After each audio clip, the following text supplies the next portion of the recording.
सियापति रामचंद्र भगवान की जय।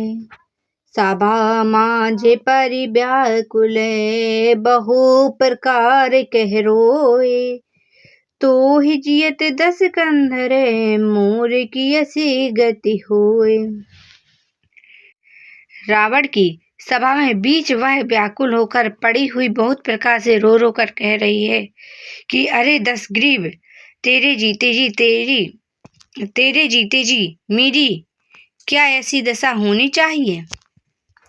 सुनते सभासद उठे अकुलाई, समुझाई गही बाहें उठाई।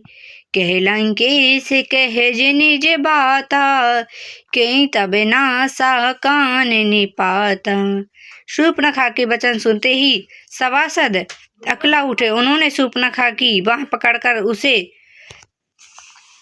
उठाया और समझाया। लंकापति रावण ने कहा, अपनी बात तो बता, किसने तेरे नाक कान काट लिए।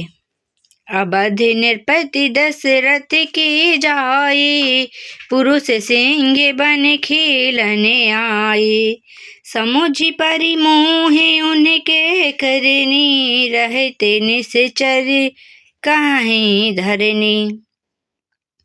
वह बोली, अयोध्या के राजा दशरथ के पुत्र जो पुरुषों में सिंह के समान हैं, वन में शिकार खेलने आए हैं। मुझे उनकी करनी ऐसी समझ पड़ती है कि वे पृथ्वी को राक्षसों से रहित कर देंगे। जिन कर भुज बल पाई दसानन, भय भय विचरत मुनि कानन। देखत बालक काल समाना, धीर धन बिगुनी नाना। जिनकी भुजाओं का बल पाकर हे दशमुख मुनि लोग वन में निर्भय होकर विचरने लगे हैं, वे देखने में तो बालक हैं पर हैं काल के समान। वे परम धीर, श्रेष्ठ, धुरंधर और अनेकों गुण से युक्त हैं। अतुलित बल प्रताप दो भ्राता, खल बल रत सुर मुनि सुख दाता। शोभा धाम राम यस नामा, तिनके संग नारी के श्यामा। दोनों भाइयों का बल और प्रताप अतुलनीय है। वे दुष्टों के वध करने में लगे हैं और देवता तथा मुनियों को सुख देने वाले हैं। वे शोभा के धाम है, राम ऐसा उनका नाम है। उनके साथ एक तरुण सुंदरी स्त्री है। रूप रास विधि नारी सावरी, रति सत्य कोटि तासु बलिहारी। तासु अनुज काटे श्रुतु नासा, सुनि तब भगनि करहि परिहासा। विधाता ने उस स्त्री को ऐसी रूप की राशि बनाया है कि 100 करोड़ रति कामदेव की स्त्री उस पर निछावर है। उन्हीं के छोटे भाई ने मेरे नाक कान काट डाले। मैं तेरी बहन हूँ, यह सुनकर वे मेरी हंसी करने लगे। खरदूषण सुनि लगे पुकारा, छन महु सकल कटक उन्हें मारा। खरदूषण तिसरा कर भ्रात घाता, सुनि दस शीस जरे सब गाता। मेरी पुकार सुनकर खरदूषण सहायता करने आए, पर उन्होंने क्षण भर में सारी सेना मार डाला। खरदूषण और तिसरा का वध सुनकर रावण सारे अंग जल उठे। सूप नखहि समझाहि करी, बल बोल सि बहु भांत। गयहूँ भवन अति सोच बसे, नींद परहि नहीं रात।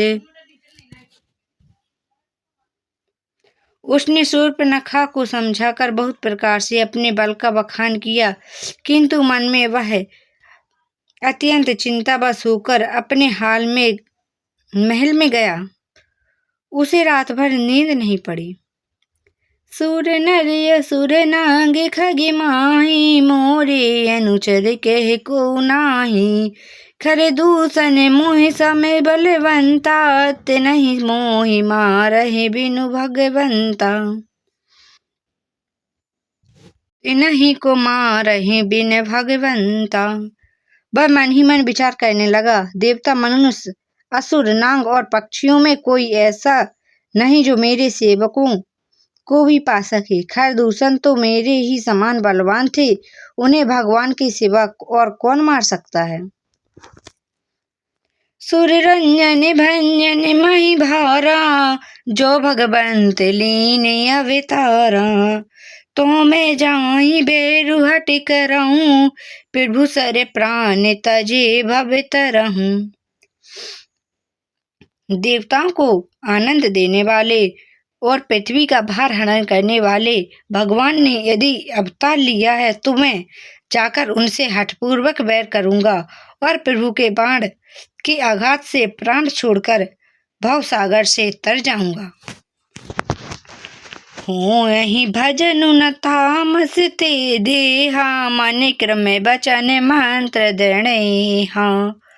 जो नर रूप भूप सुत को, हरि हरि नारी जाति रन दो।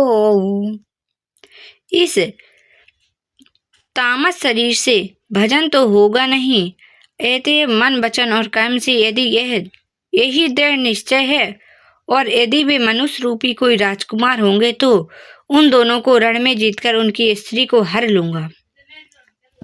चला अकेले जान चढ़ते बा, बस मारीच सिंधु तट जहबा। यहाँ राम जैसी जुगत बनाई, सुनहु मासो कथा सुहाई। यूं विचार कर रावण रथ पर चढ़कर अकेला ही वहां चला जहां समुद्र के तट पर मारीच रहता था। शिव जी कहते हैं कि हे पार्वती, यहाँ श्री रामचंद्र जी ने ऐसी युक्ति रची है, वह सुंदर कथा सुनो। लक्ष्मण गए बनहि जबे, लेने मूल फल कंद। जनक सुता सन बोल बहसी, कृपा सुख वृंद।